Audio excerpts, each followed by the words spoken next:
Esperar mais alguns minutinhos.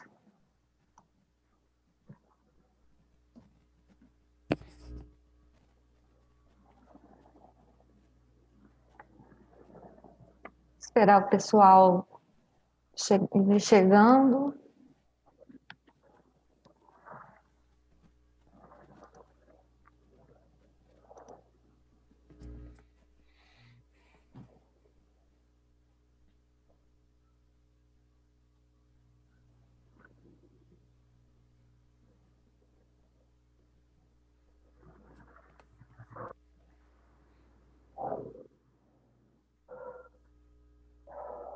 Eu não estou visualizando o Caio também. Quando vocês quiserem começar, pode começar, tá? Normalmente, a que horas vocês começam, aí não tem problema. Tá. A gente podia só dar uns minutinhos? Espera aí. Agora eu estou vendo o Caio.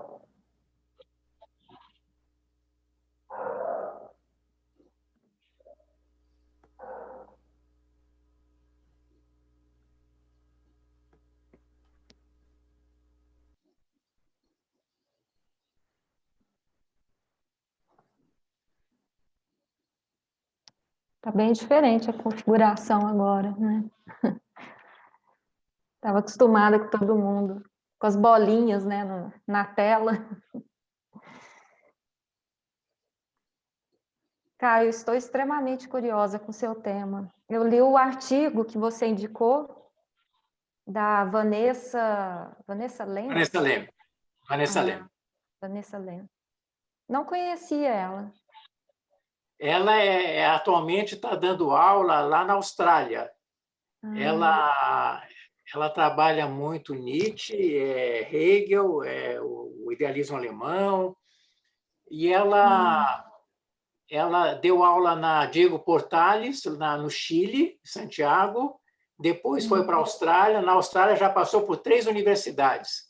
Então, agora está numa universidade da Austrália, mas já deu aula nos Estados Unidos, em Berlim, na França.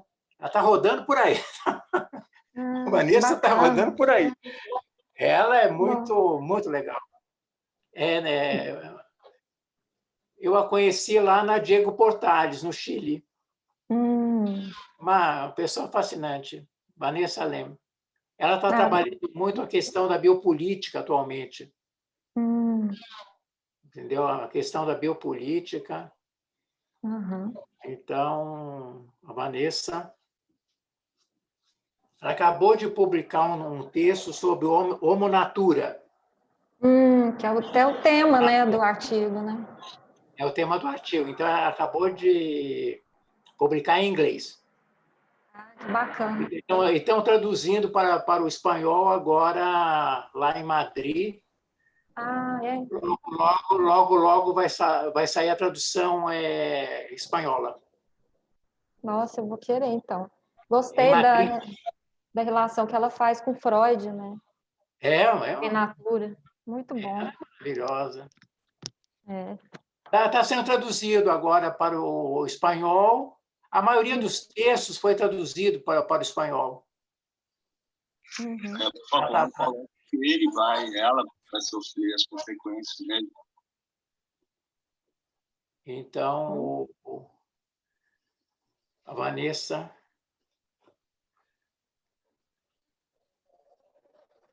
Agora eu consegui clicar, porque eu estou vendo todo mundo. Bom, então acho que podemos começar, então, né? Bom, boa noite a todos. Então, nós estamos retomando este ano, né, o nosso projeto de extensão, que é um projeto que se chama Ciclo de Debates, Psicanálise e Interfaces, o mal-estar na contemporaneidade em tempos de pandemia Covid-19. Esse projeto, para quem não conhece ainda, ele tem sido desenvolvido por professores do Laboratório da Intersubjetividade e do Núcleo de Pesquisa Psicanálise e Cultura, do Instituto de Psicologia da Universidade Federal de Uberlândia. Então, essa é a nossa 5ª edição. O ano passado, nós promovemos 4 debates com temas diversificados, dentro desse aporte, né, da psicanálise com outros campos do conhecimento. E hoje, então, nós teremos o tema, com o professor Caio, Filosofia da Pandemia, a Volta da Natureza.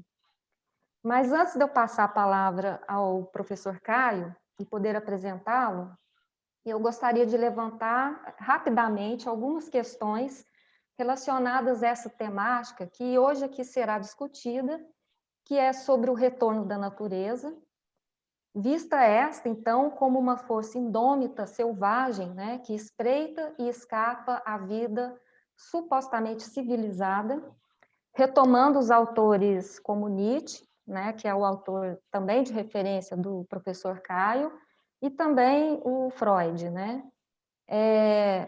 Então, primeiramente, central para a filosofia de Nietzsche, o Caio vai poder melhor desenvolver essa ideia, né, sobre que o que é central na filosofia do Nietzsche seria essa questão da natureza evidenciar que no corpo humano os tempos primitivos e o passado arcaico de toda experiência sensível seguem coexistindo com o mando da cultura. Ou seja, né, subvertendo essa ideia hierárquica de que o homem domina e é superior à natureza ou ao animal.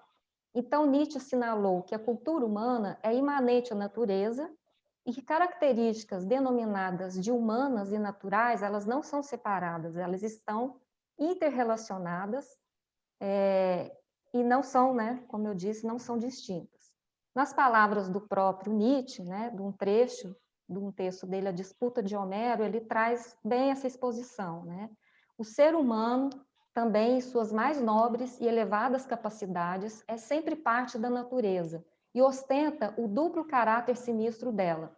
Suas qualidades terríveis, consideradas geralmente como inumanas, são talvez o terreno mais fértil em que crescem todos aqueles impulsos, fatos e obras que compõem o que chamamos humanidade. Fecha aspas.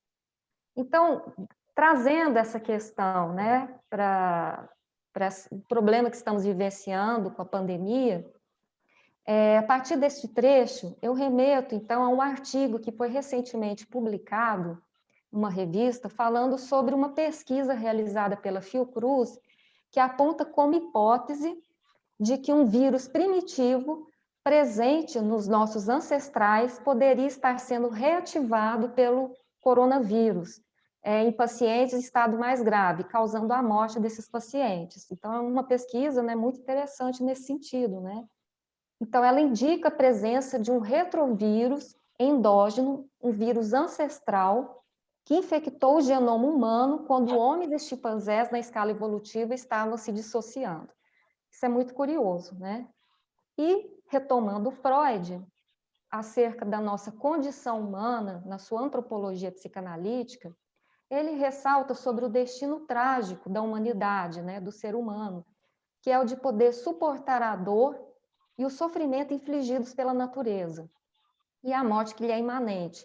Ou seja, para Freud não existe consolação possível frente a esta realidade, esta triste tragédia humana, apontando, inclusive, os limites do conhecimento científico. Enfim, aí é uma provocação para o professor Caio, né? Como essas ideias, né, do Nietzsche e Freud, os denominados autores sombrios da modernidade, cujas teses mais radicais denunciaram a dialética do esclarecimento, podem ser retomadas para lançar luz aos impasses atuais trazidos pela pandemia que nos acomete mundialmente? Uma pandemia que, a despeito dos avanços da ciência e de todas as forças produtivas do capital, tem escancarado a fragilidade da vida do humano? O que os autores como estes poderiam trazer de reflexões nada conformistas acerca da realidade trágica na qual vivemos no Brasil especificamente? Pense, então, né, que o professor Caio poderá nos dar algumas dicas por meio desses autores, também retomando outros autores de referência da filosofia contemporânea, né? São autores que o Caio vai se referendar aqui para a sua fala. Bom, então, apresentando, Caio Próquino possui graduação em Psicologia e Filosofia pela Universidade de São Paulo, mestrado e doutorado em Psicologia Social pela mesma universidade, pós-doutorado em Filosofia e Psicologia pela Universidade de Leipzig, Alemanha. As linhas de pesquisa no qual ele atua são análise institucional do corpo, corpo e consumo, corpo e mercadoria, corpo do ator, fragmentação do corpo nas artes contemporâneas, filosofia do corpo em Nietzsche, corpo e potência. É atualmente professor titular do Instituto de Psicologia da Universidade Federal de Uberlândia. Então, passo agora a palavra ao Caio. Obrigada por ter aceito o nosso convite. E o Caio também é professor do Labinter, né? Bom, então, antes de mais nada, eu gostaria de agradecer imensamente a Ana Paula e ao núcleo da intersubjetividade por essa oportunidade de refletir sobre a pandemia, fazer um esboço de filosofia da pandemia. Então, aos alunos, aos monitores, toda essa grande ajuda que me deram para que a gente pudesse hoje dar algumas ideias para que, num certo sentido, possamos nos reorientar nesse momento tão complexo que nós estamos vivendo, o mundo todo está vivendo, que é essa visita do nosso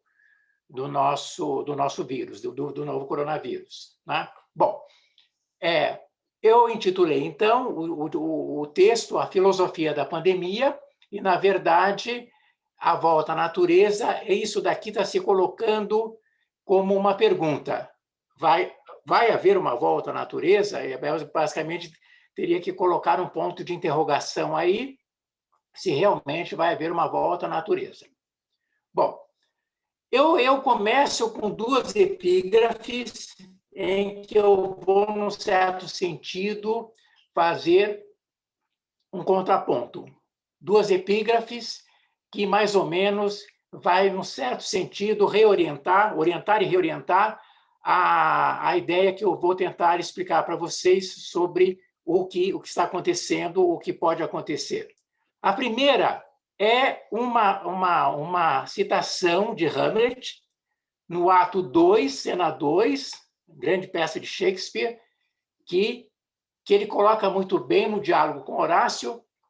Ele diz: que obra-prima o homem, quão nobre pela razão, quão infinito pelas faculdades, como é significativo e admirável na forma e nos movimentos.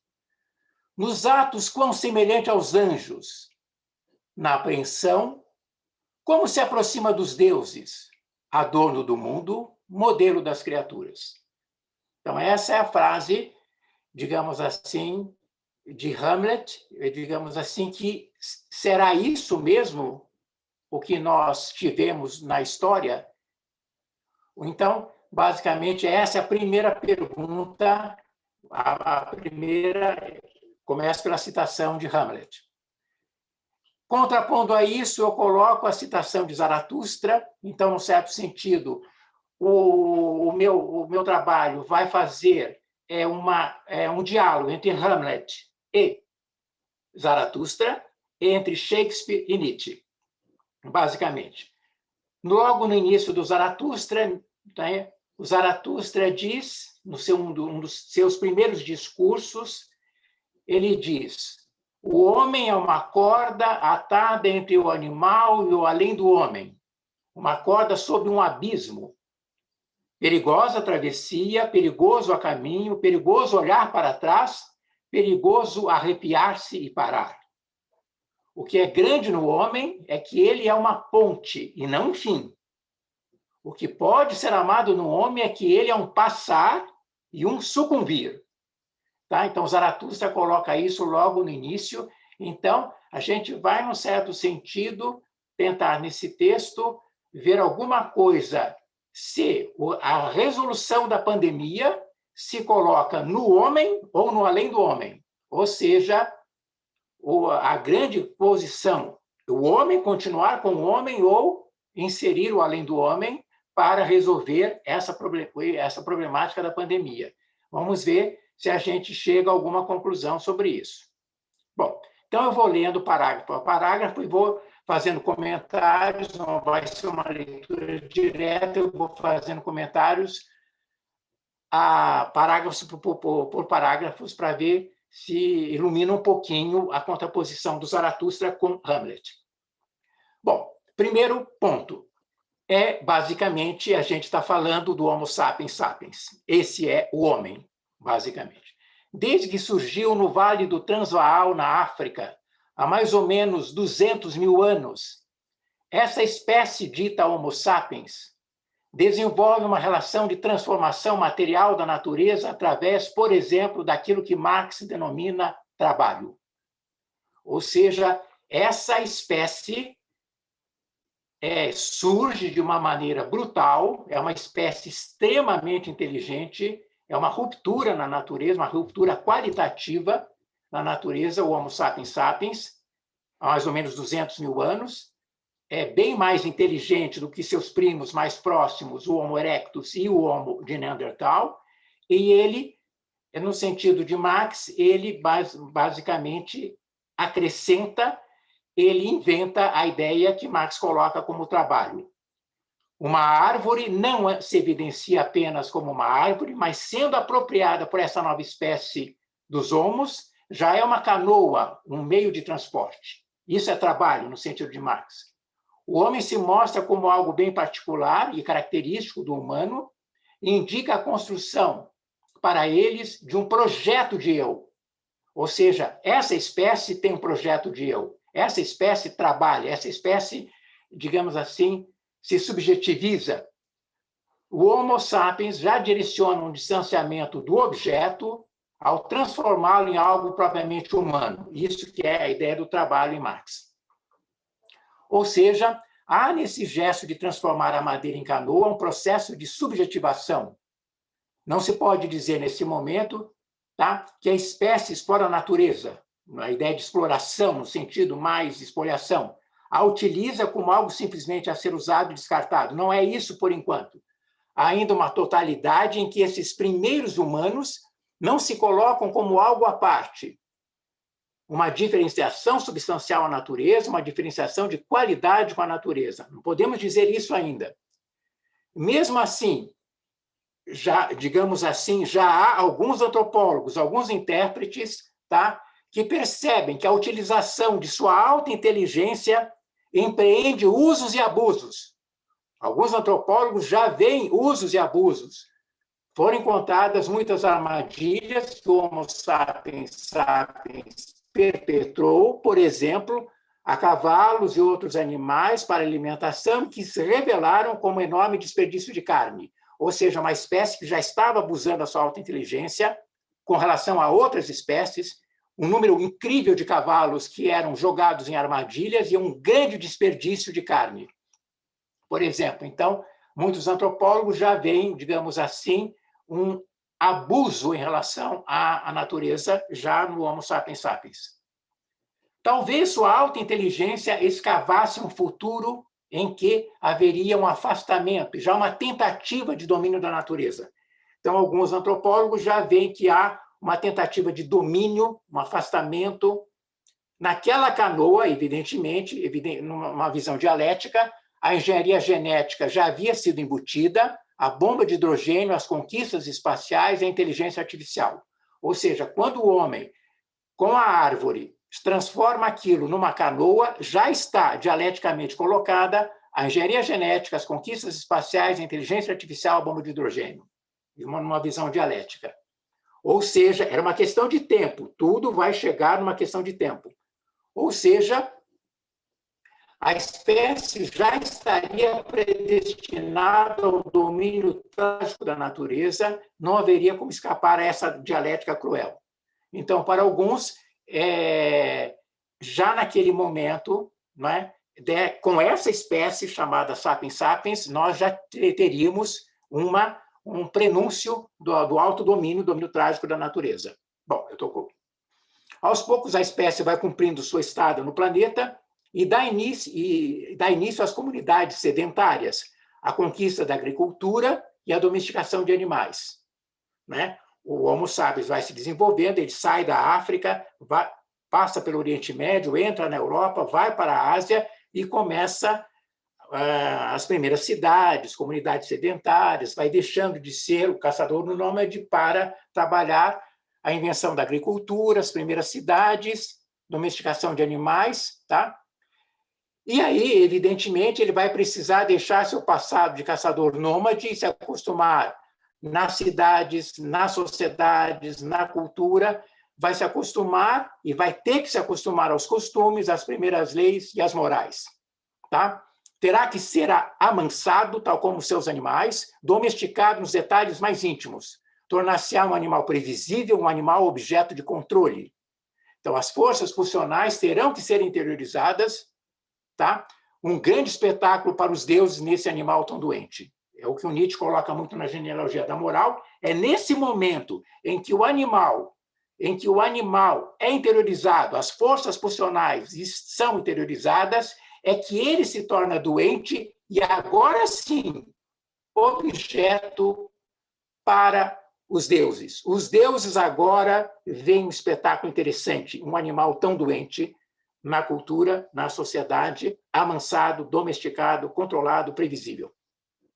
Não podemos nos esquecer que tal domesticação, incluindo esses queridos animais de estimação, traz o primeiro encontro com os microscópicos vírus e as primeiras pestes, as primeiras pandemias, né? A Ana Paula acabou de falar, e aí eu trabalho já com uma perspectiva bem sofisticada daquilo que o Givari coloca, né, que uma história dos vírus. Eu cito: os cientistas já são capazes de resgatar vírus que infectaram animais ancestrais e que contribuíram para o surgimento dos animais placentários, inclusive o próprio homem. Ou seja, a ideia que o vírus é importante para o surgimento do próprio homem. Não é? Nosso DNA contém suas pegadas. Identificamos as infecções desde hominídeos ancestrais até o homem moderno.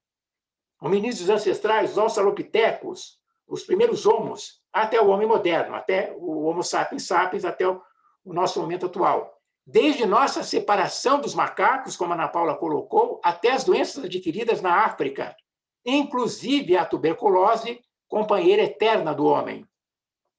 Os micro-organismos mostram a trajetória seguida pelo homem desde nossa saída do solo africano. Então, à medida que o Homo sapiens começa a sair do solo africano, saindo da África, indo para o Oriente Médio, Europa e Ásia, ele vai sendo seguido pelos vírus, tá? A história dos vírus ligada à história dos homens, do Homo sapiens sapiens. Os homens estão ligados aos vírus de forma íntima e a eles deveríamos ter uma atenção ao nível de questionar o estatuto desse encontro. Ou seja, nesse nível, nós temos que questionar o estatuto do encontro com os vírus desde a época do surgimento do Homo sapiens sapiens. Esse estatuto, esse encontro, já é um encontro ancestral, e devemos questionar o estatuto desse encontro a partir de então. Os filósofos pré-socráticos, diante de todas essas realidades, começando assim, digamos assim, a esboçar uma filosofia de pandemia, diante de toda essa realidade, os pré-socráticos, inclusive da realidade das pandemias que assolaram a Grécia durante o período de suas atividades, também questionaram a natureza de toda essa desgraça. Eles viam a pandemia, viam e questionavam o que é essa natureza em desgraça. Mas viam tudo com muito espanto, sempre procurando pela arqué, o princípio de tudo. Seu objeto era a physis, a natureza, a physis, que era justamente a natureza. Havia uma integração com a natureza que sempre estava povoada de deuses, tal como nos remetia Tales. Então, esse movimento do homem para com a natureza é um movimento ainda na pré-socrática, é um movimento de integração. Tales coloca, tudo está povoado de deuses, os deuses estão em toda parte. Então, eu estou, digamos assim, como ainda numa unidade, digamos assim, em que o homem se vê ainda como parte, questionando a physis, querendo entender a physis, inclusive, por exemplo, essa physis quando está em pandemia, na pandemia que assolaram as cidades gregas, em determinados momentos. A filosofia estava no seu início, e esses homens de exceção questionavam toda e qualquer efetividade. Afinal, qual é a arqué, qual é o princípio de todas as coisas? Tá? O logos ainda estava imiscuído com mitos, uma razão analítica ainda se apoiava em grandes mediações. Havia uma integração com o cosmos, com a natureza, tudo está povoado de deuses, tal como nos remetia Tales. Tal totalidade entre homem e natureza, tal como os pré-socráticos vivenciavam, ainda podia ser notada de uma maneira mais clara, óbvia, na filosofia dos cínicos e dos estoicos, e isso no período helenístico, depois do período democrático. Diógenes Laércio, através de seu discurso, recomendava seguir nas mínimas atividades cotidianas a natureza e seu movimento harmônico. Então, uma integração do homem com a natureza, seguir a physis, seguir a natureza, a harmonia com a natureza, uma transmissão de leis entre o natural e o homem, ou seja, assim nós poderíamos obter a serenidade no período de vida que a nós foi fornecido. Então, Diógenes coloca muito bem essa coisa da serenidade quando eu estou em harmonia com a natureza, basicamente. Bom, entretanto, novos tempos logo, logo chegariam. Na passagem do modo de produção feudal ao modo de produção capitalista, um novo mundo começava a se esboçar. Então, agora a gente pula para a modernidade com a grande transformação. Uma grande transformação no mundo ocidental indicava o modo de ser e perceber o mundo e a natureza de modo quantificacionista. Ou seja, o Ocidente elege, como diria Heidegger, elege o modo de ver o mundo, de abordar o mundo quantificacionista. Ver e trabalhar com as coisas no modo do cálculo, das pesagens, do valor da mercadoria, o império do número e da previsão e do máximo controle do devir. Então, uma grande revolução, uma grande ruptura. O homem agora vê a natureza, a physis, e faz uma quantificação, um controle matemático. Basicamente, ele vê tudo em termos de números.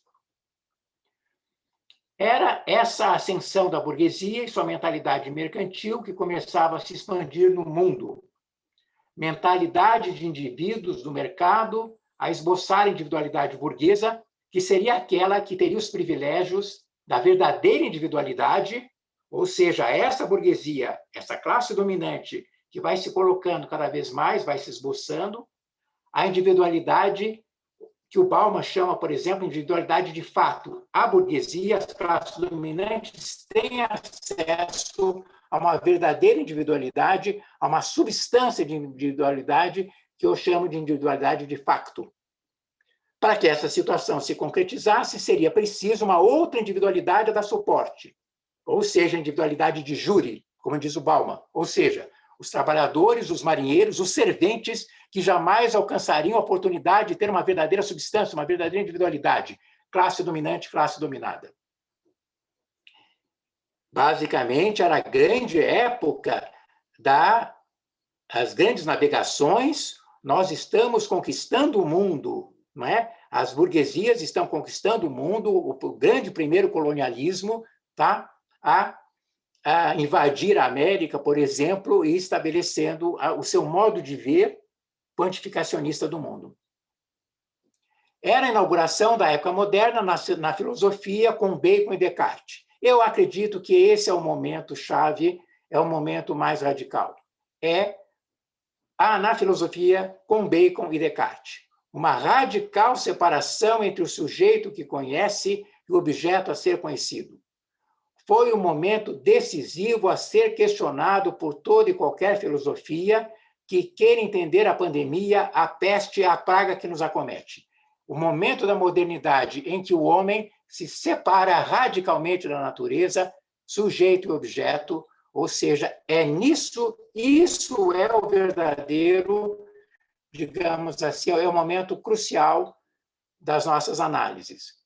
Com esses projetos modernos, a natureza é violentamente posta como objeto a ser conhecido em todas as suas minúcias e dominada em toda a sua extensão, tanto a natureza exterior quanto a natureza interior. Bacon dizia: saber é poder. Tudo é instrumentalizado, tudo vira algo ser quantificado e manipulado, usado, retirando todas as suas possibilidades, escavado à procura da multiplicação dos lucros mercantis. Esses insanos projetos de mundo que indicam que tudo é cálculo são os grandes responsáveis por tudo que nos acomete no momento atual. É a modernidade, a grande, digamos assim, essa separação radical homem-natureza. Subjetividade mundo, subjetividade contra o mundo, subjetividade contra o objeto. Natureza tem que ser dominada. A natureza só é fonte de recursos naturais, mas todas as sociedades ocidentais concordaram com essas eleições que ditaram a destruição do nosso planeta alguns séculos mais tarde. Entendeu? Tudo foi basicamente decidido na modernidade com essa visão quantificacionista. Do século XVII, a Revolução Industrial, populações foram marginalizadas e arrebanhadas para o capitalismo industrial. O que importava era a valorização do capital, mas ainda havia na luta de classes a visibilidade do opressor, um momento de luta entre o capital e o trabalho, pelo menos na época, tal como nos remete o Bauman, no momento do século XVII, na Revolução Industrial, até a Segunda Revolução Industrial, havia que o operário via o opressor, via o capitalista, via aquele que estava dominando, uma visibilidade, tá, do opressor, ou seja, a luta de classes estava no momento em que havia, pelo menos, uma certa visibilidade. Tá? No século XIX, se deu a Segunda Revolução Industrial e o colonialismo com sua operação de transformar tudo em mercadoria. Ou seja, a África e a Ásia foram saqueadas, tá? Basicamente, no XIX, não importa, a grande ambição por recursos minerais, matando só no Congo 10 milhões de pessoas promovidas pelo rei Leopoldo II de Bélgica. Genocídio que os livros de história acabam deixando para trás, ou seja, certos genocídios são muito noticiados, outros genocídios são escondidos. Mas essa no Congo, tudo devido à ambição por recursos minerais, principalmente no Congo. A divisão do mundo entre as potências imperiais e por ambição, a nova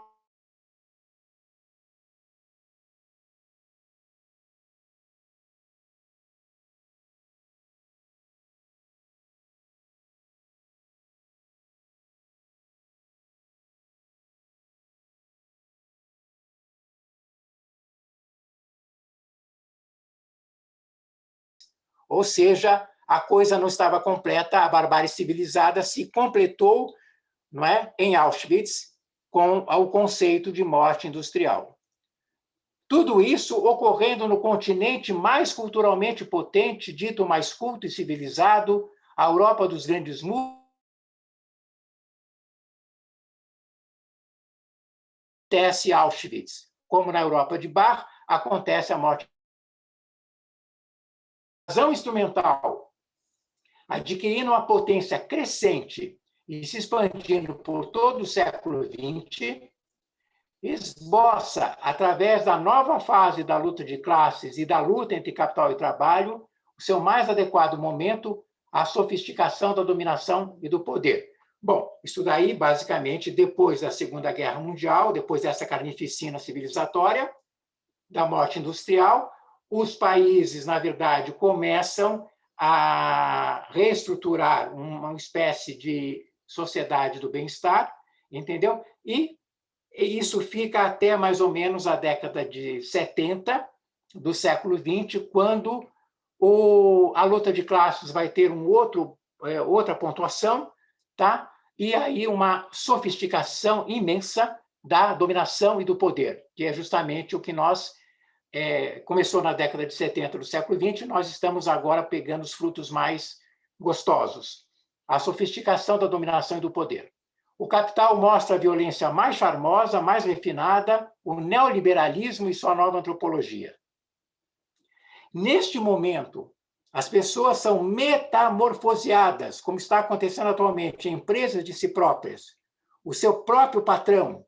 A minha vida deve ser gerida e administrada enquanto uma fábrica, seguindo ditames da boa gerência, do controle e da máxima previsibilidade.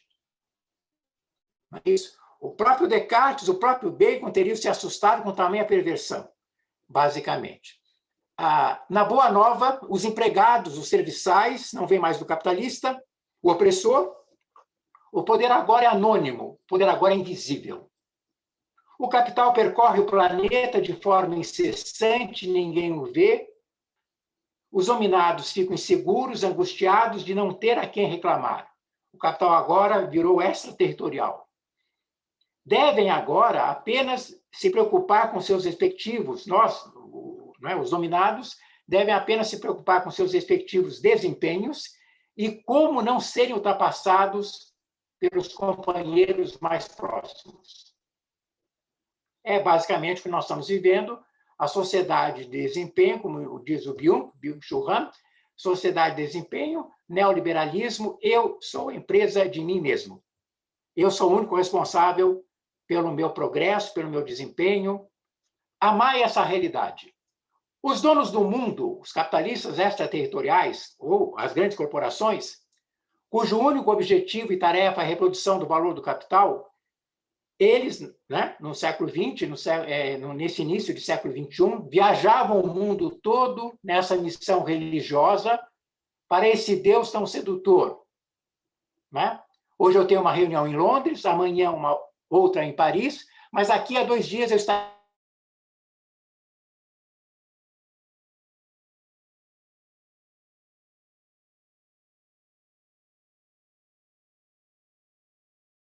essa bolha cultural. Reuniões, hotéis, academias e, às vezes, uma visita à ópera. Tudo muito bem planejado, tudo em ordem, tudo acontecendo como previsto. A grande globalização, o capitalismo global planetário festejando o seu dia a dia, festejando o seu triunfo inconteste, pois colocou o trabalho de joelhos, colocou o trabalho no sagrado da precarização e da miséria, no mundo todo. Mas nessas viagens dos extraterritoriais, dos donos do mundo, desses novos patrícios, desses novos bem-sucedidos, alguém estava pedindo carona. Alguém tão esquecido, tão preterido, tão marginalizado.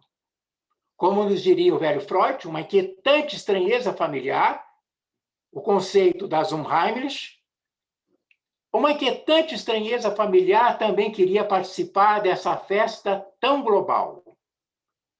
Parafraseando Nietzsche, o mais estranho dos hóspedes bate à nossa porta.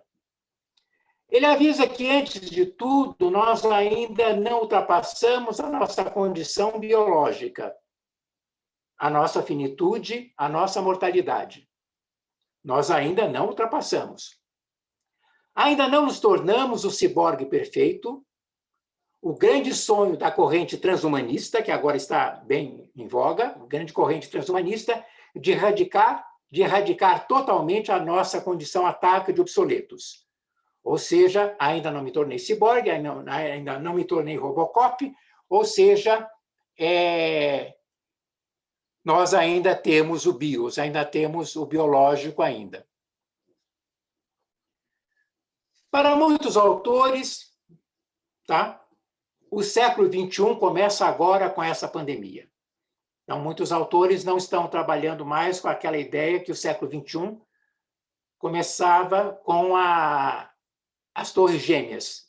O século XXI começa agora com essa pandemia. É o novo século. É bom frisar que tudo isso, e isso é uma coisa muito clara, tudo isso foi avisado há anos por virologistas e por infectologistas de todo o mundo. Ninguém pode dizer que não foi avisado, os virologistas estão avisando há anos, e os infectologistas, que o mundo teria uma grande pandemia. Não é nada novo. Ou seja, avisaram que a grande festa global estava se tornando uma grande orgia sem inspiração dionisíaca. Isto é, com a grande devastação do planeta, com o desmatamento crescente das matas tropicais, por exemplo, ao contato do homem com espécies animais e vegetais que para ele eram desconhecidas, provocando a passagem do vírus desses animais para o hospedeiro humano, e com isso a pandemia se instala, pode se instalar. Tudo isso é evidente. O número de pandemias só tende a aumentar e seremos obrigados, assim, a conviver cotidianamente com os nossos queridos micro-organismos. O projeto da modernidade de domínio da natureza vai se tornando um projeto de extermínio da natureza. Com a expansão do capitalismo global planetário, a solidificação total, absoluta, da separação homem-mundo. Em nenhum momento da história ocorreu uma dissimetria tão grande entre subjetividade e objeto, entre homem e mundo. Eu me contraponho ao mundo. A natureza tem valor apenas como um recurso que deve ser renovável ao infinito. Com os atuais níveis de exploração do planeta, seriam necessários 3,5 planetas para suportar os atuais níveis das sociedades de consumo. Ou seja, há uma destruição em curso total. Muitos cientistas já apontam que atingimos um ponto sem retorno, uma situação que se evidencia como irreversível. Bom, agora vamos ver se existe alguma... Vamos tentar, na filosofia da pandemia, alguma alternativa ainda há a essa destruição? Não é isso? Aí eu pego Vanessa Leme, que ela dialoga com a filosofia de Nietzsche e nos aponta como que uma volta à natureza desse Homo sapiens, assumindo sua animalidade, mas, antes de tudo, estabelecendo-se como uma parte da natureza e não seu oponente. É uma volta do homem à natureza. Numa integração também com o reino vegetal, para significar ou engendrar um sentido em ser da terra, um sentido da terra. Tá? Vanessa Leme nos diz: Nietzsche ilustra essa ideia do devir, invocando a poderosa imagem do Übermensch, que a gente traduz normalmente por além do homem, no qual o humano é superado através da recuperação da animalidade do ser humano como fonte eterna de autotransformação. O prefixo sobre, no conceito de Übermensch, o Uber, em lugar de estabelecer uma ordem hierárquica, cujo efeito seria sancionar a dominação do homem sobre o animal, designaria o projeto de autossuperação do ser humano. É justamente quando eu me integro com a natureza ao nível do animal é que eu me autossupero, me auto-ultrapasso. O sobre, no Übermensch, se refere a uma relação horizontal que estabelece a equivalência entre o humano e o natural, entre o humano e o animal, por exemplo. Na noção de Übermensch, de Nietzsche, que nós colocamos lá na epígrafe com Zaratustra, nessa noção, o prefixo sobre não é, em suma, utilizado com o desígnio de separar o humano da natureza, nem muito menos para alocar o humano acima do resto da natureza. Este sobre, ao contrário, nos recorda que a natureza é mais que o ser humano e que, por conseguinte, a reconstrução da natureza humana não deve ser concebida agora como um retorno à natureza, mas sim como uma elevação, uma ascensão do ser humano por meio da recuperação de si mais, quer dizer, da força criativa e geradora da natureza. Então, não é uma volta à natureza, é uma ascensão à natureza, na renaturalização. Isso que é o que a Vanessa está colocando. A renaturalização do ser humano é, assim, um movimento que conduz o ser humano à natureza e à naturalidade elevada, à naturalidade livre e, inclusive, na sua terribilidade. Ela é terrível, não tenha dúvida, mas é isso que é natureza. É isso que a Vanessa está colocando dialogando com Zaratustra, dialogando com a ideia de Übermensch. É isso que, digamos assim, seria uma resposta, digamos, do homem para com a pandemia. Mas essa resposta não é do homem mais, é do além do homem. Portanto, essa volta à natureza seria como que superada numa ascensão, num movimento de ultrapassamento de si. Uma apropriação da força da natureza em sua potência de geração e criação. Apropriação da força da natureza. Tá? Somente com um novo projeto de se ir além do humano, teria uma espécie de caminho para uma contradestruição do meio ambiente. Somos feitos da mesma matéria dos sonhos, da mesma poeira das estrelas. Nesse além do humano, haveria então a possibilidade de se filosofar através do encontro com o novo coronavírus. Agora sim, no além do humano, eu posso fazer uma verdadeira filosofia da pandemia. E aí sim, questionar o encontro que eu tive com o novo coronavírus. Agora sim eu posso filosofar. Percebendo que o novo coronavírus ele é tão natural quanto qualquer outro ente. É o recado que Maria Cristina Franco Ferraz nos convida a pensar em seu diário pandêmico. Ela pergunta, ao final de um dos diários pandêmicos que ela fez durante a pandemia, como estar à altura desse acontecimento, o acontecimento da pandemia? Como exercer, nesse caso, aquilo que Nietzsche chamou de amor fati, amor ao fato, afirmação do que nos acontece? Como? Nem resignação, nem ressentimento ou amargor. Amor, afirmação. Afirmação ao que aconteceu, ao que acontece. Como podemos nos tornar dignos desse acontecimento pandêmico? Como gestar novas formas de dignidade? É isso que a Maria Cristina Franco Ferraz está perguntando, aí no caso, dentro deste campo da filosofia da pandemia. Caso não possamos encarar tal acontecimento enquanto algo normal no curso dos fenômenos naturais, só poderemos encarar o ressentimento. O planeta está sendo devastado por diversas formas de violência, sendo que a natureza, o universo, o cosmos não precisam de nós. Ou seja, somos, enquanto Homo sapiens, uma mera casualidade evolutiva que poderia perfeitamente não ter surgido na Terra ou que poderia ter sido extinto logo após a sua aparição. O planeta não precisa desse Homo sapiens. Nunca precisou, tá? É uma casualidade que nós estejamos aqui. Tal espécie, com um número obsceno de outras tantas espécies destruídas por dia, o que esse homem faz por dia em destruição de espécies, de micro-organismos, vegetais e animais, é uma coisa que revela essa espécie como um câncer, um tumor para esse planeta. Ou seja, o que esse Homo sapiens destrói por dia, entendeu? É um número obsceno, obsceno, sendo que o planeta não precisa dessa espécie. Mas mesmo com a destruição total do planeta e da nossa própria extinção, depois de alguns milhões de anos, a Terra voltará a ter vida, haverá o renascimento com outras espécies singulares, ter vida.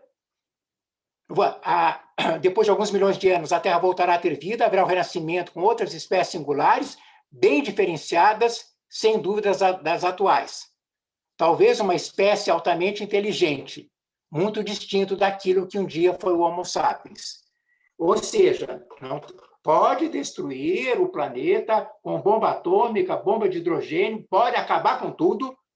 Depois de alguns milhões de anos, o planeta renasce, refaz, florestas tropicais, novas espécies vão surgir, muito diferentes das atuais. Talvez uma nova espécie altamente inteligente possa aparecer aqui. O planeta tem tempo, entendeu? Pode destruir tudo, pode acabar com tudo, o planeta tem tempo. Isso é basicamente isso. Bom, voltando a Nietzsche e falando, se encaminhando para uma espécie de conclusão.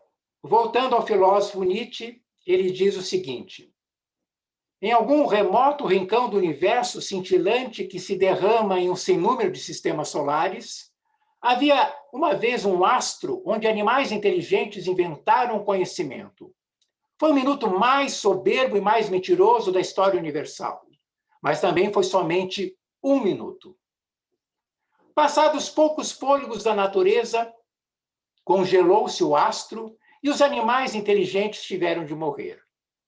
Assim poderia alguém inventar uma fábula e nem por isso teria ilustrado suficientemente quão lamentável, quão fantasmagórico e fugaz, quão sem finalidade e gratuito fica o intelecto humano dentro da natureza. Houve eternidades em que ele não estava. Quando de novo ele tiver passado, nada terá acontecido, pois não há para aquele intelecto nenhuma missão mais vasta que conduzisse além da vida humana. Ao contrário, ele é humano e somente seu possuidor e genitor o torna tão pateticamente, como se os gonzos do mundo girassem nele. Mas se pudéssemos entender-nos com a mosca, perceberíamos então que também ela boia no ar com esse patos, e sente em si o centro voante deste mundo. Não há nada tão desprezível e mesquinho na natureza que, com um pequeno sopro daquela força do conhecimento, não transbordasse logo um odre e, como todo transportador de carga, quer ter seu admirador. Mesmo o mais orgulhoso dos homens, o filósofo, pensa ver por todos os lados os olhos do universo telescopicamente em mira sobre seu agir e pensar. Bom, então eu finalizo com essa frase. O tempo está passando, nós ainda temos tempo de reverter essa catástrofe e escapar a esse destino tão lastimável. Façamos algo para que, pelo menos, não tenhamos de Hamlet a mais profunda ojeriza, seu lamento de nojo mais íntimo. Obrigado.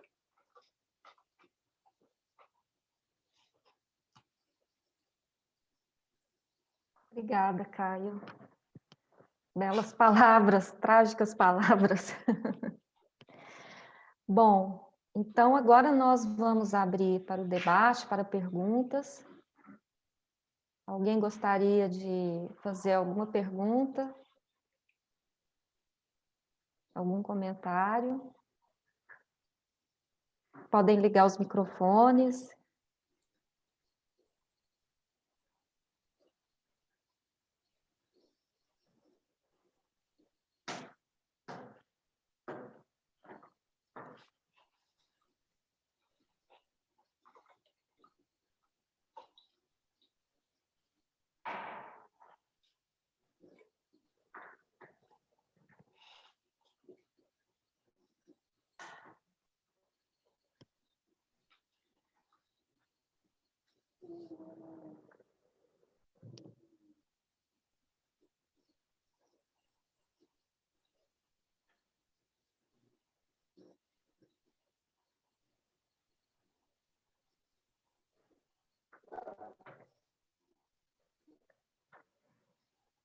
Bom, então eu vou fazer uma pergunta. Eu gostaria, Caio, que você falasse mais um pouco desse além-homem do Nietzsche,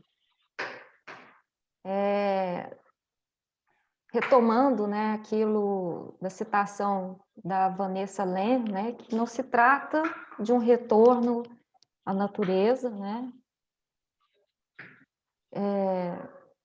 fazendo contraponto, a esse momento histórico mesmo, né, que nós estamos vivendo. Como que a gente repensar esse conceito do Nietzsche? Exatamente, quer dizer, a Vanessa está colocando, basicamente, ou nós vamos fazer essa reintegração, que, na verdade, para ela, não é simplesmente um retorno, que você, na verdade, está como que retornando a força da natureza, a criação da natureza, a geração da natureza. Então,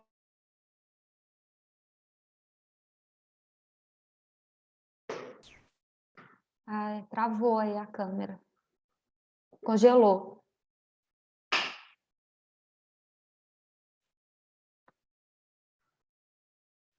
Caio. Nossa, justamente agora.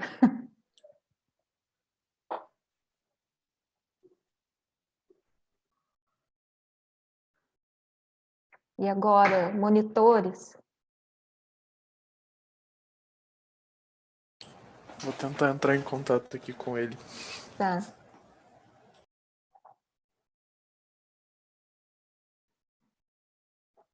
Acontece, né?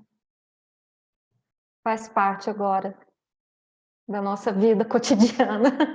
Os congelamentos nas câmeras. Tô falando aqui com o Rômulo pra gente trazer ele de volta. Tá. Tá ok. Só um minutinho, gente.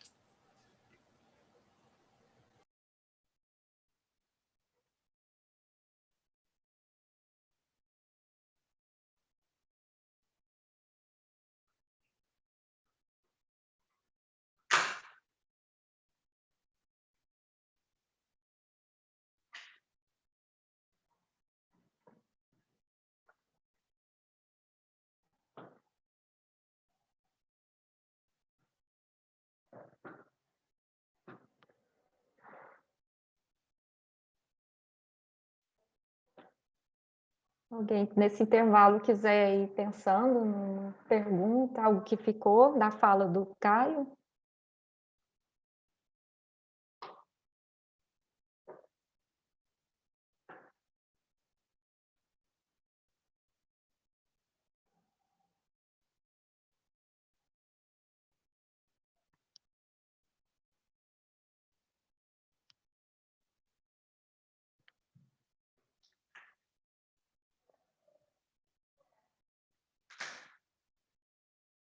É, exatamente, Rosa. Coisas que acontecem mesmo.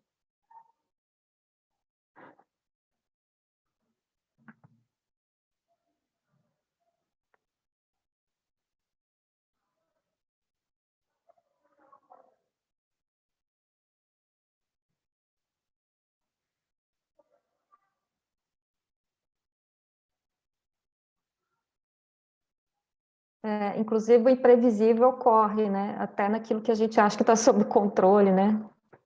Da tecnologia.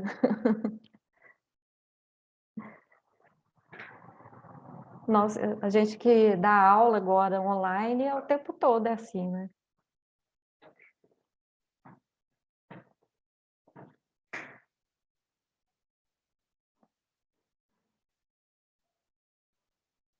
Deixa eu ver se eu tenho alguma notícia aqui.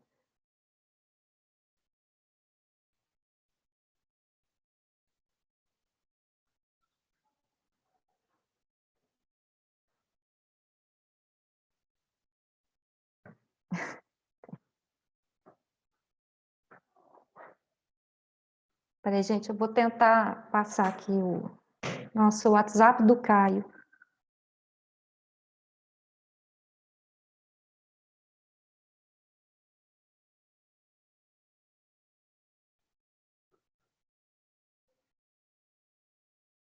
Acho que ele voltou. Parece que Ah, voltou. voltou. Ótimo.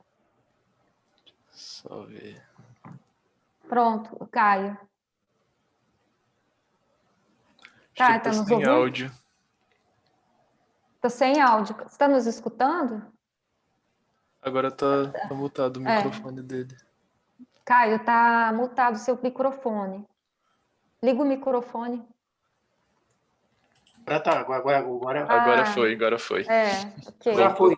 Então, eu estava perguntando, a Vanessa coloca muito bem, se você não fizer essa integração em que ele, na verdade, se integra à natureza e, na verdade, como que acende a natureza, porque ele utiliza a força e a geração criadora da natureza, Entendeu? Esse projeto da modernidade vai ter as últimas consequências. Esse projeto da modernidade vai destruir o planeta todo. Entendeu? Vai destruir totalmente o planeta, exterminar totalmente. Então, muitos cientistas falam que não há mais volta. Como eles colocam, são necessários 3,5 planetas para aturar os níveis da sociedade de consumo atual. Não há planeta que resista. Então, se não houver essa reintegração, e aí, no caso, ela coloca que essa reintegração só vai poder acontecer no além do homem, não no homem mais, porque esse homem é o homem predador. Coisas que antropólogos já diziam que estava já no Sapiens Sapiens. Entendeu? No Sapiens Sapiens, nessa força que ele veio, nessa força que aconteceu o Sapiens, já estava dado essa coisa que depois do projeto da modernidade se coloca dominar a natureza, e a natureza é só objeto, instrumento, tudo é utilizado, tudo é descartado. Entendeu? Tudo joga fora, então ele vai destruir totalmente, não há condição. Somente a ideia que a Vanessa coloca no sentido de uma coisa que supera e que ele se veja parte inserida na natureza, entendeu? E ascendendo a natureza, é que pode haver alguma coisa como o sentido da Terra, porque o Sapiens Sapiens é um predador, é uma coisa impressionante. A predação desse homem, entendeu? Coisa que alguns já viam na própria ascensão dele, na própria origem. Entendeu? Agora, o projeto da modernidade é total. Entendeu? Quer dizer, você utiliza domínio da natureza, no Descartes, no Bacon, domínio. Ora, domínio da natureza interior e da natureza exterior. Agora, dominar e gerar lucro. Dominar e gerar lucros. Vai até o final. Não há planeta que resista. Não há planeta. Então, e aí, no caso, destruindo cada vez mais como ele está destruindo, vão acontecer pandemias atrás de pandemias. Alguns cientistas estão dizendo que nós teremos pandemias de 2 em 2 meses. De 2 em 2 meses, né? 2 em 2 meses. É outro mundo. Sendo que, como você falou, esses vírus são vírus que facilitaram a própria existência do Homo sapiens. O próprio aparecimento do Homo sapiens depende dos vírus também. E agora, entendeu? E isso que eu falei, que isso está sendo avisado há anos e anos e anos pelos virologistas, infectologistas, pneumologistas, mas a coisa de dominar, gerar lucros e etc. e tal, é grande, viagens. Alguém pediu carona. No entanto, essa questão do ressentimento parece que está mais forte, atuante no mundo atual, né? Pegando essa discussão aí do Nietzsche, do que propriamente essa ideia dessa outra consciência aí, né? Desse além-homem, né?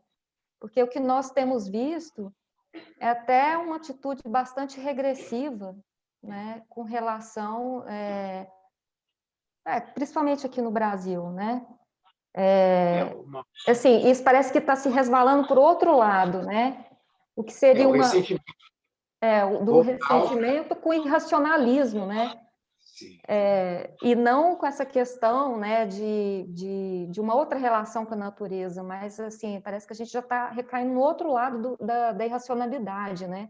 Com negacionismo. Eu acho que negacionismo, o racionalismo. O Brasil está sofrendo uma coisa como se fosse uma exacerbação do fenômeno, né? Então, regredindo a coisas realmente, voltar ao Brasil do jagunço, né? O Brasil profundo, né? É coisa que nos Estados Unidos também, no certo sentido, era com Trump, né? Quer dizer, voltar a uma América profunda. E, no caso do Brasil, a coisa está se dando de uma maneira até pior, que é voltar esse Brasil extremamente regredido, como você falou, irracional, violento, entendeu? uma coisa e destruindo natureza, destruindo tudo. Bom, vão sofrer as consequências. Vão sofrer as consequências. A natureza, ela vai dando a resposta, vai desaparecer, muitas pessoas vão morrer, e o planeta depois pode destruir tudo. Depois do planeta se regenera. O planeta não precisa dessa espécie. Nós precisamos do planeta, mas estamos... Quer dizer, é uma total exterioridade. O planeta, o meio ambiente é uma coisa exterior.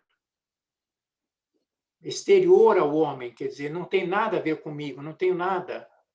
Entendeu? Agora, uma coisa natural está me afetando. E agora, você fez tudo, nós fizemos tudo para que essa coisa natural aparecesse e nos visitasse.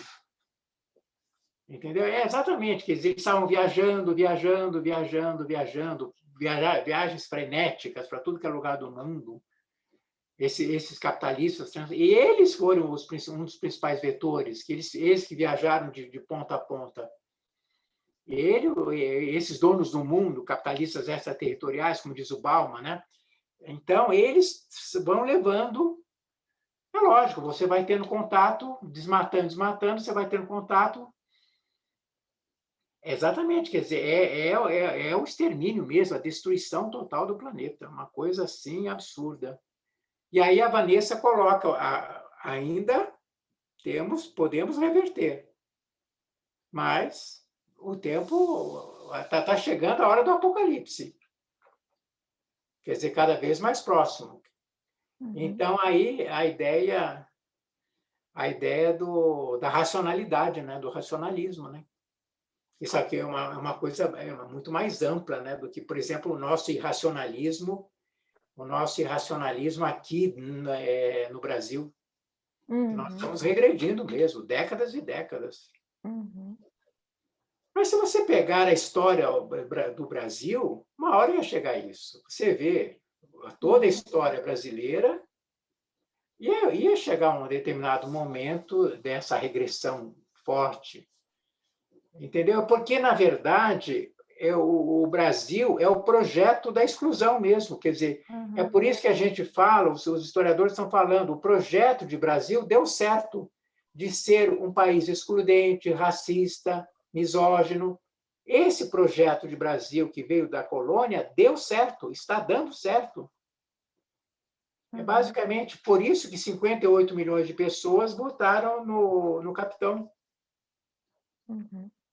Entendeu? O capitão tem respaldo, forte o respaldo de um Brasil, entendeu? Regredido, de um Brasil.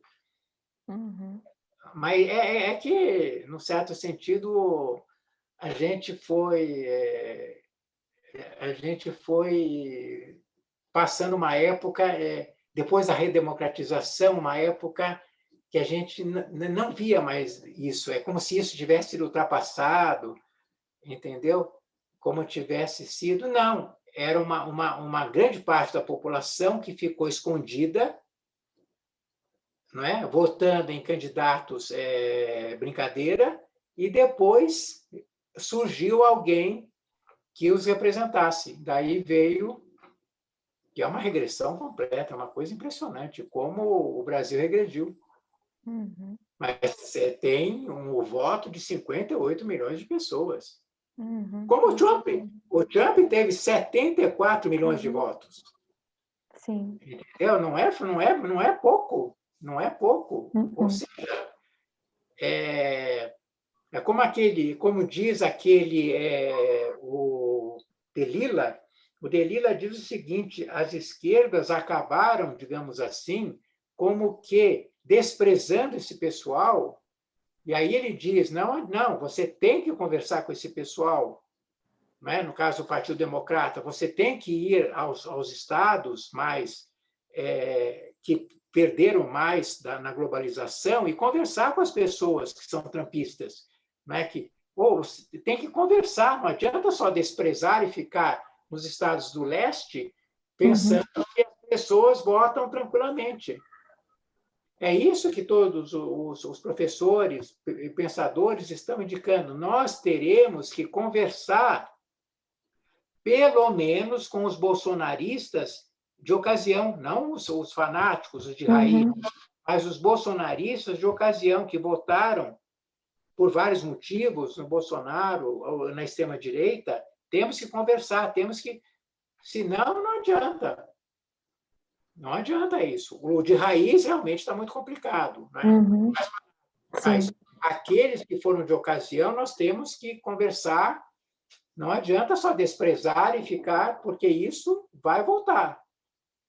Vai voltar, voltar, voltar. E pode ser pior ainda do que Bolsonaro. Ou uma regressão. Nós temos que. É um aviso, né? Temos que conversar com esse pessoal que não tem acesso ao nosso nível, não tem acesso às nossas discussões. Estão muito longe da universidade, desses debates todos. Entendeu? O problema da segurança pública, por exemplo, como é que a esquerda trabalha a segurança pública, como é que a esquerda vai trabalhar a segurança pública. Entendeu? Por exemplo, agora nós estamos, Ana Paula, com 20 milhões de pessoas com fome.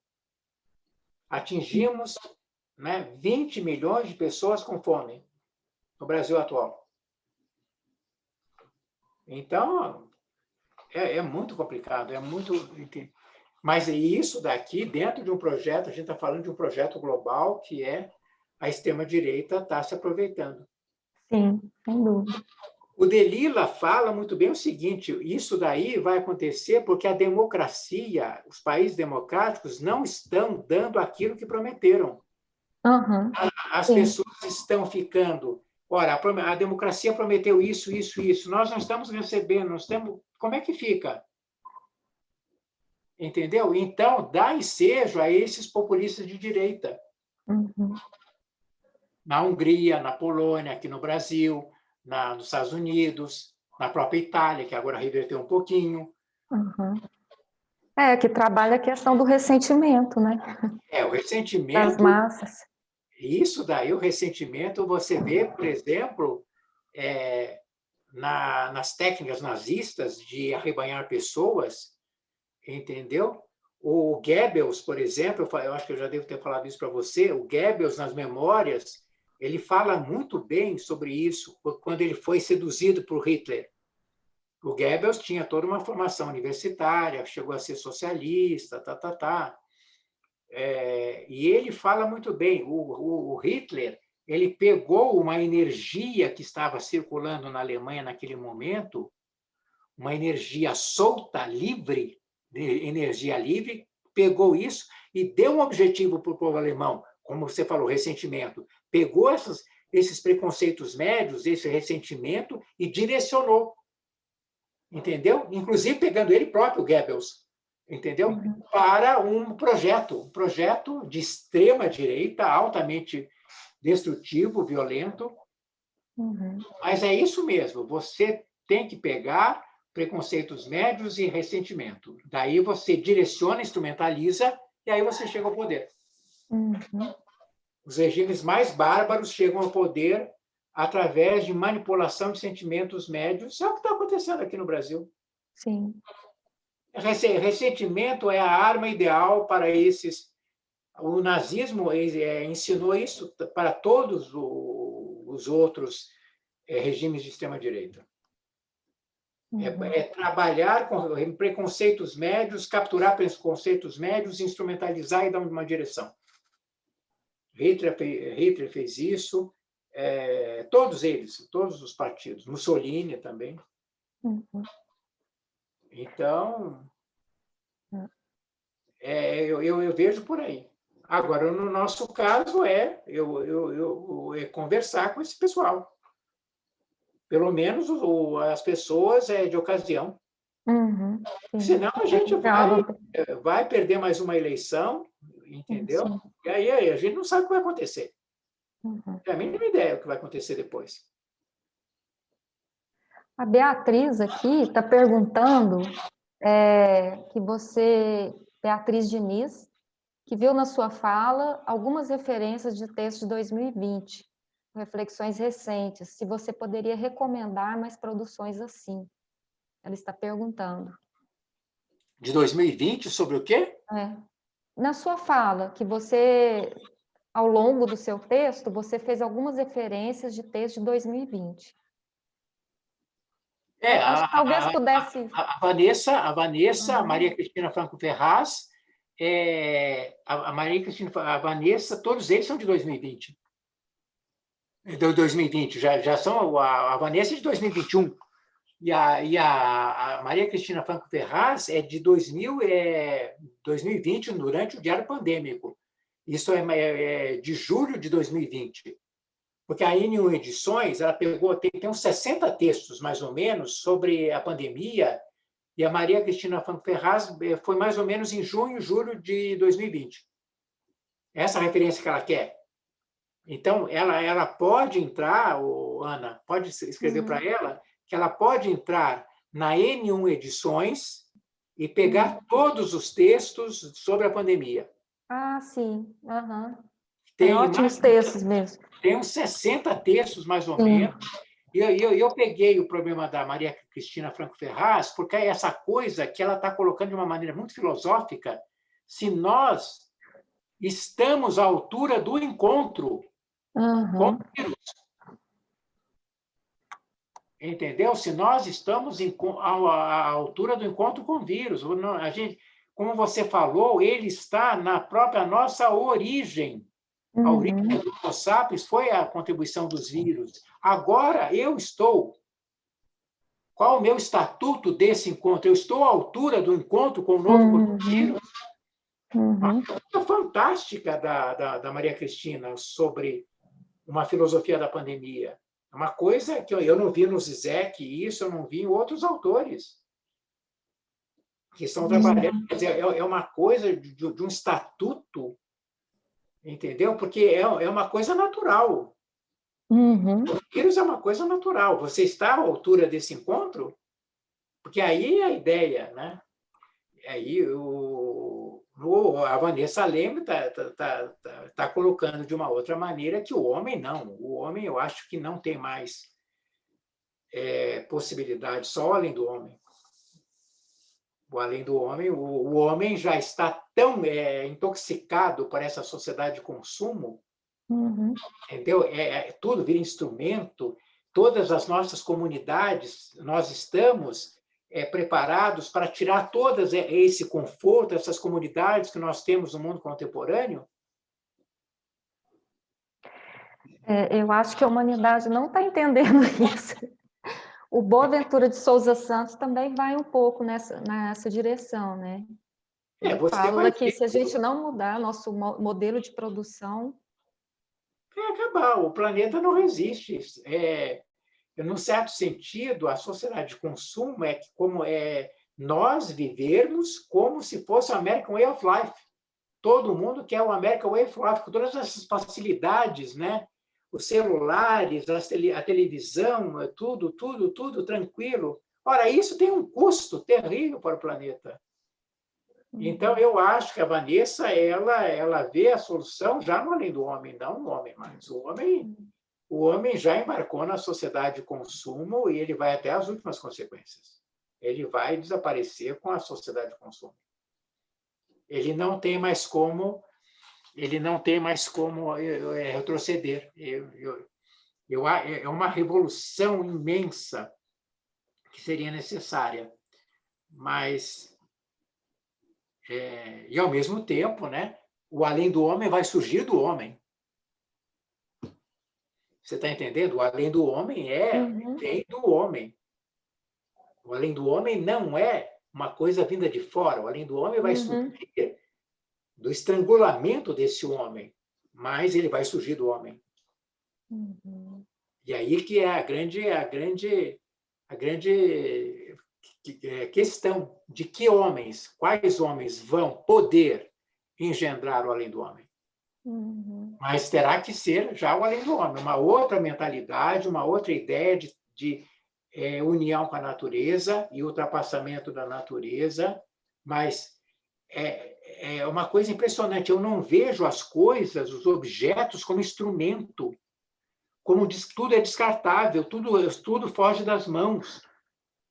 Mudar isso, como é que eu vou mudar isso agora, em que tudo é objeto, tudo vira objeto, instrumentalizado?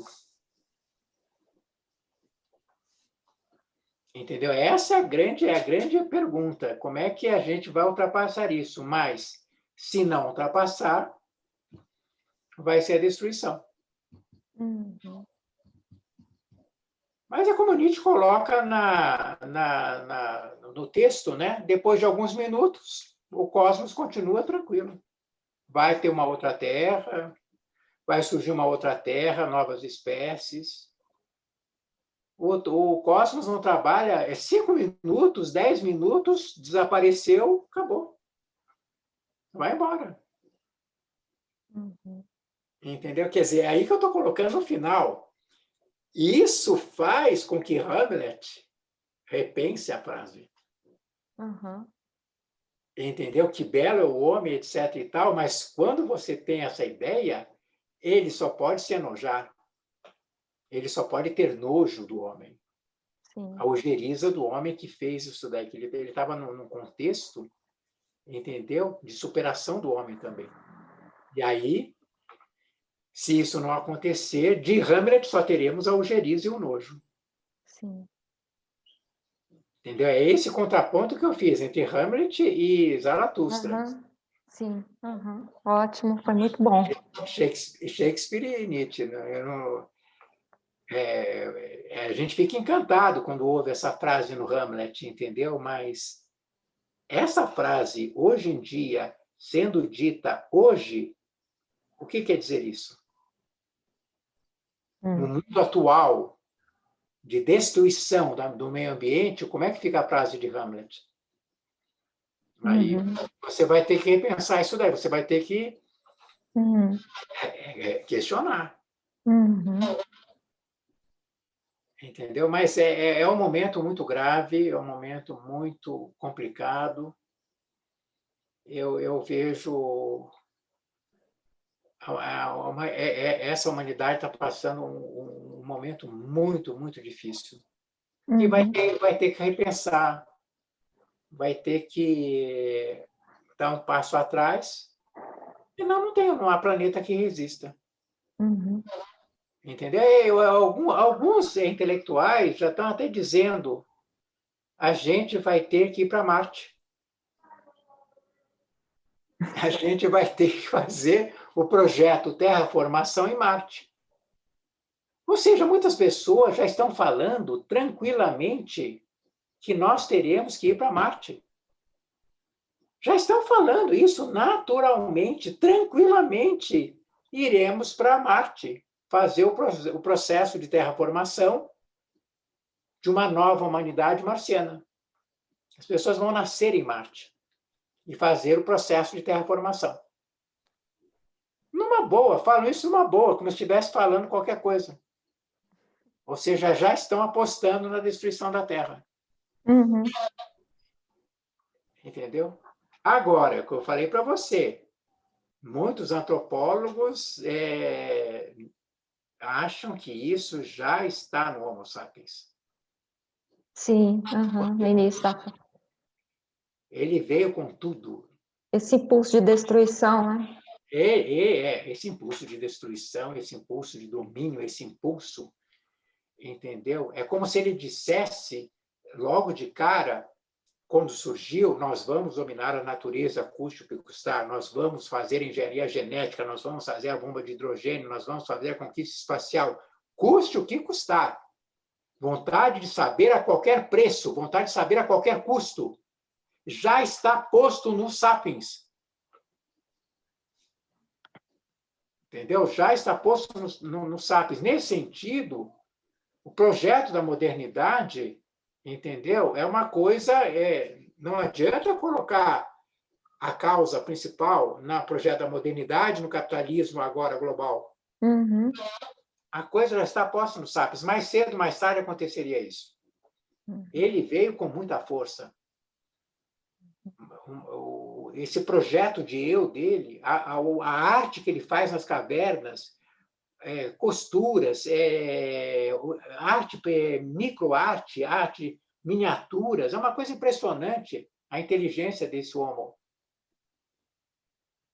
Muito além do primo Neandertal e do próprio Erectus, não é? Digamos assim.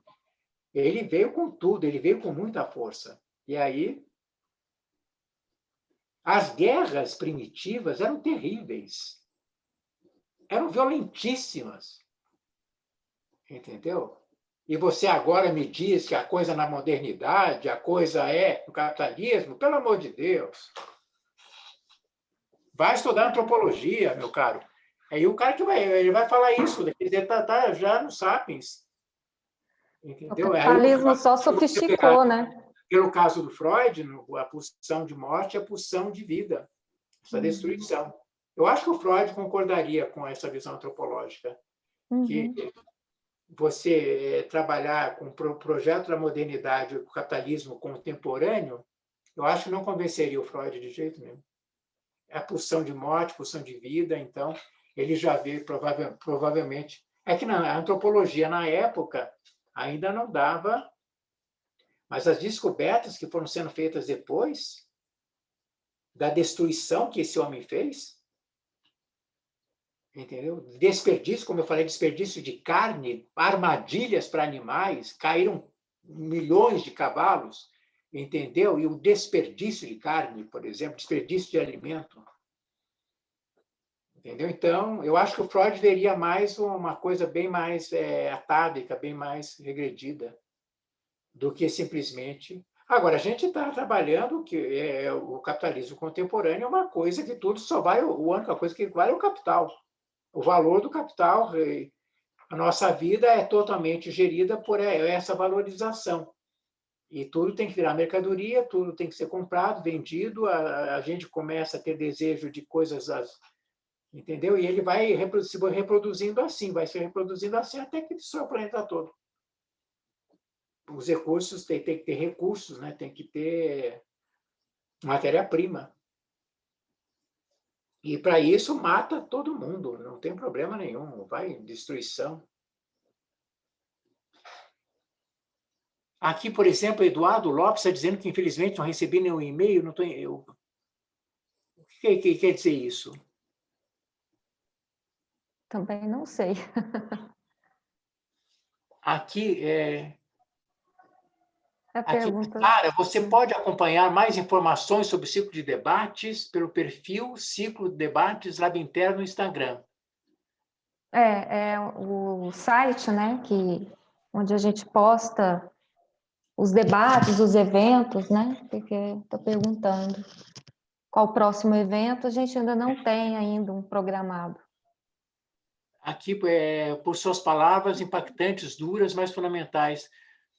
É o caso da Lu, mandou. A Beatriz, que foi perguntar 2020, a coisa da pandemia, os textos pandêmicos, ela deve pegar o mais rápido possível. Entendeu? Eu acho que esses textos estão maravilhosos lá no Diário Pandêmico, mas tem muita gente está escrevendo sobre a pandemia. O Zizek, o Harari, você tem agora história dos vírus, arqueologia dos vírus, entendeu? Tem um número enorme de publicações saindo agora, bem no calor da hora. Quem mais? O campo da filosofia está bem atuante também, né, nesse sentido, né? A A filosofia que principalmente no Brasil, sempre tão desqualificada, né? E hoje a gente vê a importância disso, né? Desses estão escrevendo muita coisa sobre a pandemia.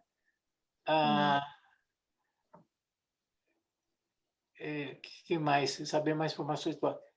Uma outra pergunta aqui, deixa eu ver. Não, de pergunta foram só essa mesmo. A publicação tá pegando fogo. Deixa eu ver a última.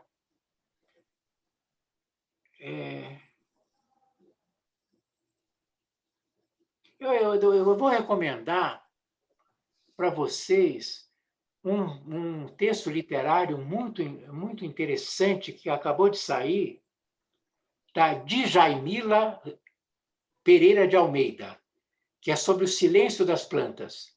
Entendeu? Essa coisa do diálogo da destruição e da construção, em termos do humano e do ambiente.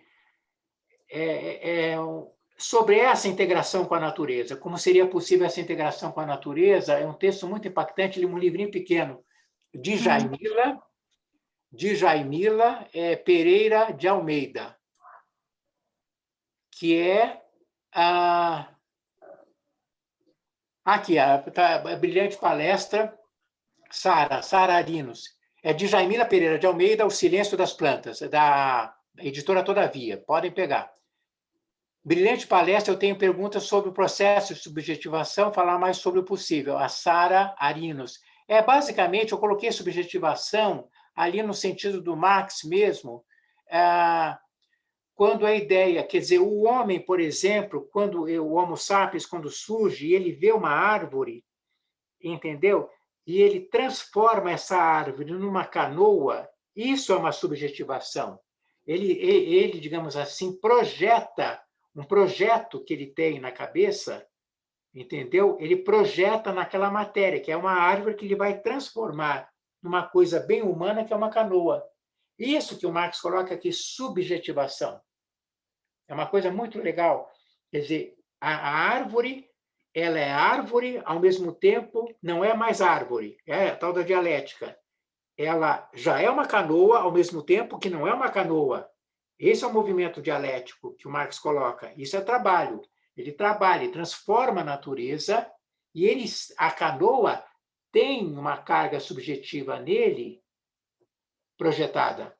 A canoa é como se eu tocasse na subjetividade nele ao tocar na canoa. Uma subjetividade projetada, uma subjetividade inserida. Isso que é fascinante, né? Isso que é subjetivação em termos de trabalho. O trabalho propriamente... O problema é quando, no sistema capitalista, no modo de produção capitalista, é quando essa subjetivação não é mais, ou seja, ele não mais se reconhece no trabalho, no produto. Não é isso? Ou seja, por exemplo, eu estou, numa linha de montagem, eu coloco só o parafuso. Só o parafuso. Então, como é que eu vou ter a subjetivação? Eu não vejo, às vezes, nem o produto final. Não tenho acesso depois ao produto final, não consigo comprar o produto final. Então, isso é uma alienação. Não é isso? É uma fantasmagorização em relação ao próprio objeto. Uma reificação. Entendeu? Então, isso é que o capitalismo realmente tira do trabalhador, entendeu? No sentido da alienação. A ideia da alienação econômica, alienação no produto do trabalho. Ou seja, a maioria das pessoas acaba fazendo coisas em que não há condições de subjetivação, em que não há condições de você se ver no produto. Entendeu? No produto, numa canoa, que eles conseguiam ver nesse primeiro momento. Então, nesse primeiro momento, a gente pode ver uma integração com a natureza, entendeu? Não é um extermínio, é uma transformação da natureza, num certo sentido, em que uma árvore pode virar uma canoa. Então, nesse momento. Agora, depois, isso vai sendo completamente, digamos assim, instrumentalizado, e aí a maioria dos produtos com os quais você convive, você não sabe quem fez, quem produziu, quando foi produzido, e aí é uma alienação dentro do sistema, do modo de produção capitalista, que é o atual. Mas aí que é a pergunta que eles fazem: nós estamos preparados para sair desse modo de vida que nós estamos tão acostumados? Ora, é isso que o capitalismo pega, ele pega na sedução. Entendeu? Então, o iPhone, ele é erotizado. Eu não vivo sem iPhone. O iPhone, eu durmo com ele. Então, o iPhone é erotizado, ele é, digamos assim, fetichizado. É isso que o capitalismo precisa fazer. para que você tenha com os produtos uma relação erótica, fetichizada. É isso que vai havendo, então, a reprodução cada vez maior do capital. A sedução, a pergunta é, se você é capaz de ter uma vida mais natural, a maioria das pessoas vão dizer, tudo bem, na hora H, vai para trás, dá para trás, não quero de jeito nenhum. Quer dizer, eu não vou tirar o meu conforto. Entendeu? Então, isso vai ter um preço. A fatura está chegando, Agora vai ter, por exemplo, as mudanças climáticas. Entendeu? A pandemia, como diz o Bruno Latour, é um ensaio geral para as mudanças climáticas. Não é isso? Ou seja, nós temos um ensaio geral, agora as mudanças climáticas estão chegando, novas pandemias vão chegar, então tudo isso está no ensaio. O novo coronavírus é um ensaio. Vamos preparar agora que a coisa vem preta, bem complicada. Vamos ver se tem mais alguma pergunta aí. Sararino Ribeiro, que está brilhante. Subjetivação, ela pode trabalhar isso bastante. Eu acho que um texto muito legal para ela trabalhar bastante essa coisa da subjetivação é os manuscritos econômicos filosóficos de 1844 do Marx. Ela pode pegar, tem uma tradução muito boa para a Sara aí que está ouvindo, uma boa tradução pela editora Martins Fontes, que a gente na época da graduação, eu não sei se a Ana Paula fez na época, nós trabalhamos a edição da coleção Os Pensadores. Eu acho que o Joaquim estava lá, se não me engano, nessa turma que nós trabalhamos manuscritos. Mas um texto fundamental é esse, para você entender essa ideia de subjetivação no Marx. Até a nova edição mesmo agora. Eu até comprei, até adquiri esses dias.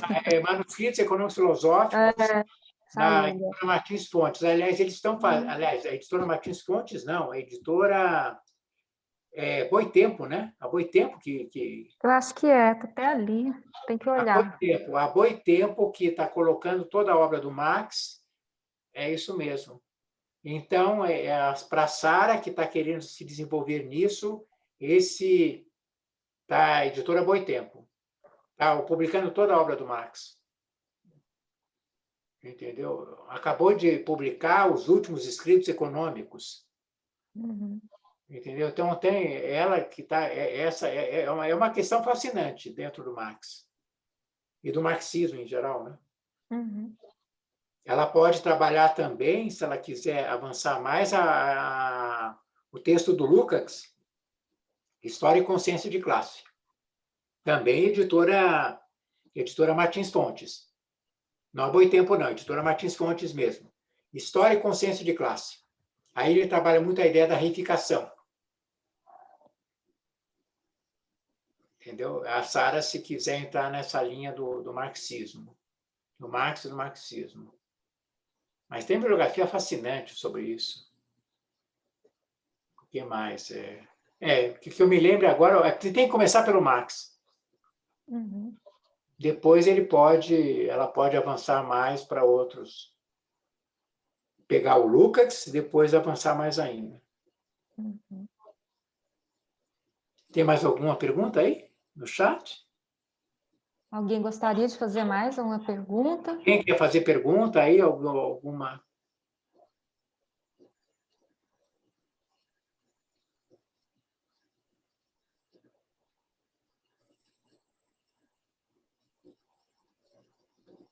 Bom, quase 9. Bom, faltam 20 minutos para as 9 horas, 21 horas. Se alguém não tiver nenhuma pergunta, a gente já poderia finalizar, então, né?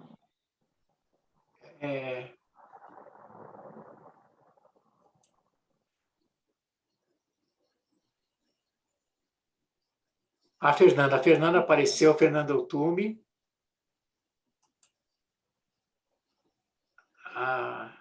A Fernanda, ou Ana Paula? A Fernanda me mandou o link da palestra do Paulo Arantes sobre esse momento bolsonarista no Brasil, que eu não assisti ainda, não deu a oportunidade, que ela falou comigo na segunda-feira, que foi na Universidade Federal da Bahia. Eu vou assistir e remando para você, tá? Ah, não, por favor, me mande, porque o Ah, Paulo Arantes é figura essencial no Brasil hoje. Paulo Arantes, Nossa, ele parece... A Fernanda me falou muito bem do Paulo, aham. ela me falou muito bem dessa entrevista, dessa parece, eu vou assistir e mando para você o link, porque parece que foi estonteante. O negócio foi mais do que aquela do Marcos Nobre e do... Sei, Você já viu, né? Marcos Nobre já, e o inclusive eu vi o Safatli. livro. Aquelas duas, Não, a última entrevista do Marcos Nobre, não deixa de ver na Cult, a última Cult, e aquela você deve ter visto, do Marcos Nobre, do Vladimir Safatli, da revista Distopia. certo. Revista Distopia. Ah, ó, como uma revolução dos jagunços. Revolução dos Jagunços. Revolução é o inverso, né? Ao Onde é avesso. não, é fascinante. E a Fernanda falou, mas eu peguei o site, vi mais ou menos, eu vi que o Paulo está lá. Deve ser maravilhoso. E daí eu mando para você lá. Tá Mas aqui bom. o Marcos, fica de olho no Marcos, no Vladimir Safatli e no Paulo Arantes, porque o Paulo está muito afiado. Tá, sempre foi, né? O Paulo, meu Deus. É de uma ironia ele, assim, Não, muito você fino, sabe assim. que a última vez na USP, sabe quantas horas a gente ficou com ele? Ah, 4 horas. Ele nossa, deu uma palestra e depois as perguntas não paravam. Nós ficamos 4 horas seguidas, sem intervalo, com Paulo, falando sobre o momento atual. não. O cara não é brincadeira. Não, não é. O De uma Paulo... erudição, né? Hã? De uma erudição, ele passa por toda a história, pela filosofia, pelos autores. Esse Muito último bom. texto dele, eu acho que você já pegou, né? Esse último da... Como é que é o Do nome? tempo. Esse último que saiu agora, que é a ideologia francesa, sobre a ideologia francesa. Ah, não consegui o livro. Pega pela Amazon. Sim, aham, eu já ouvi falar. Esse daí, Fala do... para você que trabalha em escola de Frankfurt, Adorno, Horkheimer, é fundamental. A Fernanda, eu falei para a Fernanda, para a Thaís também, falei para todo mundo, mas para você que trabalha em Frankfurt é fundamental. Porque ele está fazendo uma crítica muito baseada em Adorno, muito baseada em Horkheimer e Adorno, na escola de Frankfurt, para contrapor a ideologia francesa. E aí, Não, eu sei. naquela finura dele, naquela ironia dele, ele estraçalha muita gente, meu Deus, coitado. O Paulo não é brincadeira, ele estraçalha de uma maneira tão tranquila. Eu já vi defesa de doutorado com o Paulo. E sabe qual foi a defesa que eu vi com o Paulo? Joel Birman. Eu assisti o doutorado do Joel Birman com Paulo Arantes na banca. Ele foi da banca do Joel Birman? Foi. Hum. Ele dando umas espetadas de uma maneira irônica, muito educada, etc. e tal. Mas a nota já está dada. Não. O trabalho é fascinante, etc. e tal. E manda bala. Não, o trabalho é fascinante, maravilhoso. E manda bala. Dá estocada violenta. Você precisa ver, Ona. Você precisa ver uma defesa com Paulo Arantes na banca. Para você ver o que é gostar do trabalho, elogiar o trabalho, e dar 10 no final, com distinção e louvor, mas nas entrelinhas, nos intervalos, nos intervalos, ele dá uma estocada. Sempre uma educação fantástica, não é maravilha? Uhum. E, Eu vi uma palestra dele num evento sobre Walter Benjamin. você tem que ir a uma palestra dele que você fique 4 horas com ele. Ele Entendeu? esteve aqui em Uberlândia e na época do golpe, né? O pessoal não para. Ele fica 4 horas sem intervalo com você, e as perguntas não param. As perguntas não param e a gente vai explorando, vai explorando, vai explorando, vai explorando. É uma loucura. Essa coisa da Revolução dos Jagunços, se fosse na USP, a gente ficaria umas 6 horas, provavelmente, trabalhando com isso. Umas 6 horas mandando bala.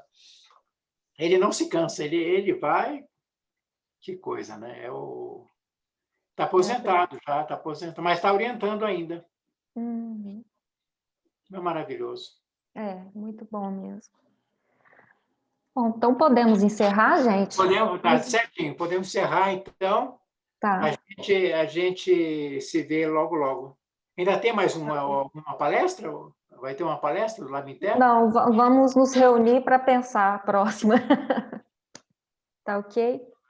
Então, um beijão para vocês, tá? Agradeço Obrigada, Caio. imensamente. Eu queria só estocar questões, questionamentos para a gente pensar o momento tão complicado que a gente está vivendo, mas é um momento decisivo. Tá bom? Beijão, então. Caio. Nós agradecemos suas falas. Tchau para vocês todos que participaram e ficaram até o fim. Tchau, Thaís. Tchau, Fernanda. Tchau, Sabrina.